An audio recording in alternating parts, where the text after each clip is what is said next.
आपलं स्वागत. पाहूयात आजच्या ताज्या घडामोडी. शासनाच्या 15 मार्च 2024च्या संच मान्यता आदेशामुळे शेकडो वर्ग शिक्षकाविना राहणार आहेत. त्यामुळे वाडी वस्तीवरील सर्वसामान्य गोरगरीब बहुजनांचे शिक्षण बंद होणार. त्यासाठी शाळा वाचवा, शिक्षण वाचवा अभियानामार्फत शिक्षण हक्क यात्रा व शिक्षण हक्क परिषद आयोजित केलेली आहे. या शिक्षण हक्क यात्रेत व परिषदेत कोल्हापूर जिल्हा शैक्षणिक व्यासपीठ व मुख्याध्यापक संघाने ताकदीने सहभागी होण्याचा निर्णय व्यासपीठाचे अध्यक्ष SD लाड यांच्या अध्यक्षतेखाली व आमदार जयंत आसगावकर यांच्या मार्गदर्शनाखाली आज मुख्याध्यापक संघ विद्याभवन येथे झालेल्या बैठकीत घेण्यात आला. ही शिक्षण हक्क यात्रा 26 फेब्रुवारी रोजी चंदगड येथून सकाळी 10 वाजता छत्रपती शिवाजी महाराज यांच्या पुतळ्यास पुष्पहार घालून सुरू होणार. तेथून तहसीलदार कचेरीपर्यंत रॅली निघून तहसीलदारांना निवेदन देण्यात येणार आहे. तेथून ती दुपारी आजरा येथे येणार आहे. तेथे सर्व पालक नागरिक यांच्या सहभागाने आजऱ्यात रॅली काढण्यात येणार आहे. तेथून यात्रा भुदरगड या ठिकाणी मुक्कामास येणार. दिनांक 27 रोजी भुदरगड येथून राधानगरी येथे जाणार. त्यानंतर यात्रेचा मुक्काम कोल्हापूर येथे होणार. दिनांक 28 रोजी सकाळी 11 वाजता छत्रपती शिवाजी महाराज यांच्या पुतळ्यास पुष्पहार घालून ही यात्रा छत्रपती शाहू महाराज समाधीस्थळ टाउन हॉल शेजारी नर्सरी बाग या ठिकाणी येणार. या ठिकाणी श्रीमंत छत्रपती शाहू महाराज यांच्या अध्यक्षतेखाली शिक्षण हक्क परिषदेत होणार. या सर्व लढ्यात जिल्ह्यातील शैक्षणिक व्यासपीठ, मुख्याध्यापक संघ, शिक्षण क्षेत्रातील प्राथमिक, माध्यमिक, उच्च माध्यमिक, विद्यापीठीय शिक्षक संघटना सहभागी होणार आहेत.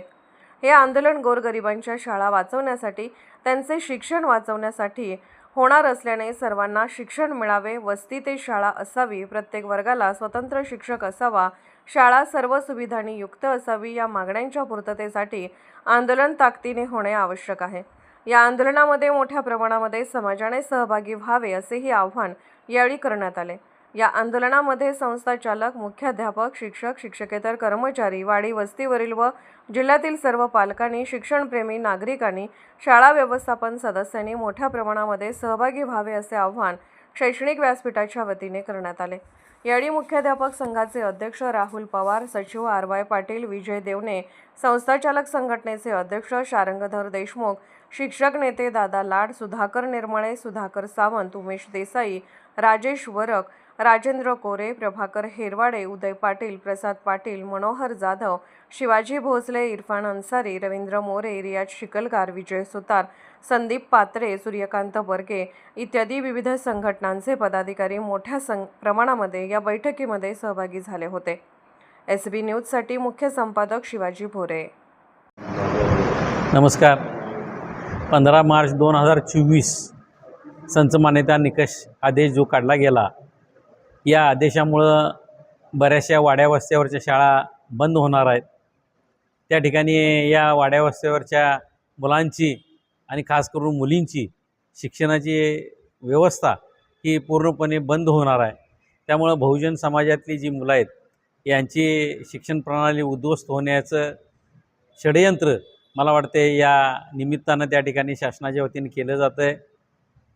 पूर्वीसुद्धा 20 फटाखालच्या शाळा बंद करायचा अशी चर्चा होती, परंतु त्याला ज्यावेळी समाजातून विरोध झाला त्यावेळी खऱ्या अर्थानं या ठिकाणी हा मार्ग अवलंबला गेला आणि संच मान्यतेचे निकष जे नवीन तयार केले, या निकषानुसार त्या ठिकाणी बहुतांशी जिल्ह्यातील किमान 50% शाळा तरी बंद होण्याच्याच मार्गावर आहेत.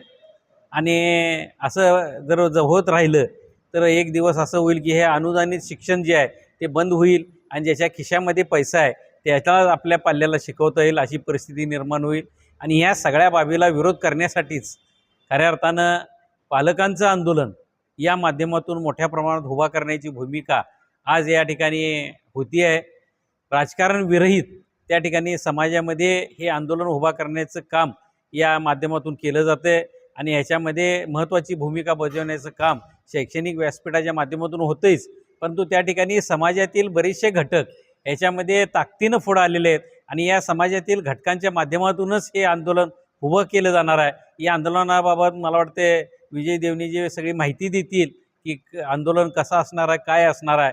परंतु या ठिकाणी आंदोलनाचा जो पहिला टप्पा आहे हा टप्पा यशस्वी करण्यासाठी त्या ठिकाणी शिक्षकांनी चांगल्या प्रकारचं सहकार्य करावं, कारण शिक्षकांची ही जबाबदारी राहील की ह्या वाड्या वस्त्यावरच्या मुलांना त्या ठिकाणी चांगल्या पद्धतीचं शिक्षण देणं आणि त्यांना चांगल्या प्रकारचं शिक्षित करणं हे खऱ्या अर्थानं आम्ही शिक्षक म्हणून आमची ती जबाबदारी असणार आहे.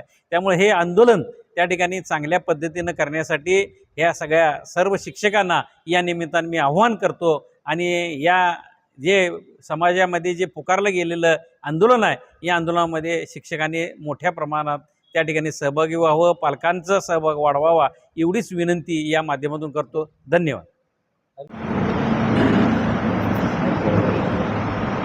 शाळा वाचवा शिक्षण वाचवा या अभियानांतर्गत साधारणपणे 26 तारखेपासून चंदगडच्या छत्रपती शिवाजी महाराजांच्या पुतळ्यापासून सकाळी 10 वाजता एक शिक्षण हक्क रॅली अशी एक रॅली कोल्हापूर जिल्ह्यामध्ये निघणार आहे. ती सकाळी 10 वाजता निघेल आणि चंदगडच्या तहसीलदारांना निवेदन दिले जाईल.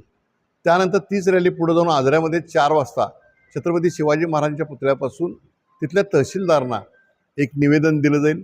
आणि ती रॅली तशीच त्या दिवशी भुदरगडमध्ये येऊन त्याचं त्या ठिकाणी दुसऱ्या दिवशी 27 तारखेला सकाळी 10 वाजता हुतात्मा चौकाला अभिवादन करून भुदरगडच्या तहसीलदारांना निवेदन दिलं जाईल. त्यानंतर 27 तारखेला 4 वाजता राधानगरी तालुक्यामध्ये ही रॅली निघेल आणि राधानगरी तहसीलदाराला निवेदन देऊन ती रॅली कोल्हापूरमध्ये प्रवेश करेल. 28 तारखेला सकाळी 10 वाजता छत्रपती शिवाजी महाराजांच्या पुतळ्याला अभिवादन करून एक ग्रंथदिंडी निघेल आणि यामध्ये सर्व पालक, शिक्षक हे आणि विद्यार्थी मोठ्या संख्येने सहभागी होतील असा आमचा या ठिकाणी विश्वास वाटतो. आणि त्या ठिकाणी ती निघालेली रॅली ती छत्रपती शाहू महाराज समाधीस्थळ येथे पोहोचेल आणि तिथं शिक्षण हक्क परिषदेचं कामकाज सुरू होईल. महाराष्ट्र शासनानं काय करावं याचे सर्व ठराव या ठिकाणी मांडले जातील. सर्व शिक्षकांचा असेल विचारवंतांचे असेल मार्गदर्शन त्याच्यामध्ये घेतलं जाईल.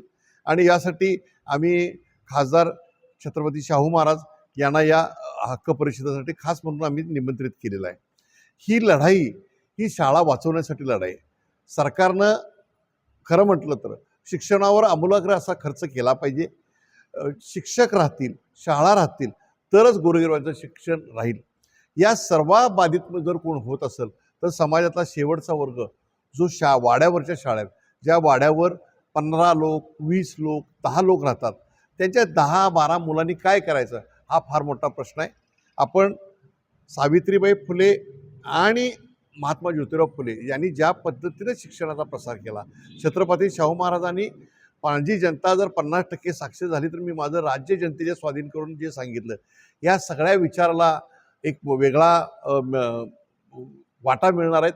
त्यामुळं माझं असं मत आहे, पालक, शिक्षक, राजकीय काम करणारे जे लोक असतील, जिल्हा परिषद सदस्य असतील, लोकप्रतिनिधी यांनी मोठ्या प्रमाणात सहभाग होऊन या आमच्या हे जे अभियान आहे, ही यात्रा आहे, ही जी या ठिकाणी जे आम्ही परिषद आयोजित करतोय, या परिषदेला मोठ्या प्रमाणात आपण मोलाचं सहकार्य करावं असं मी आपणास विनंती करतो.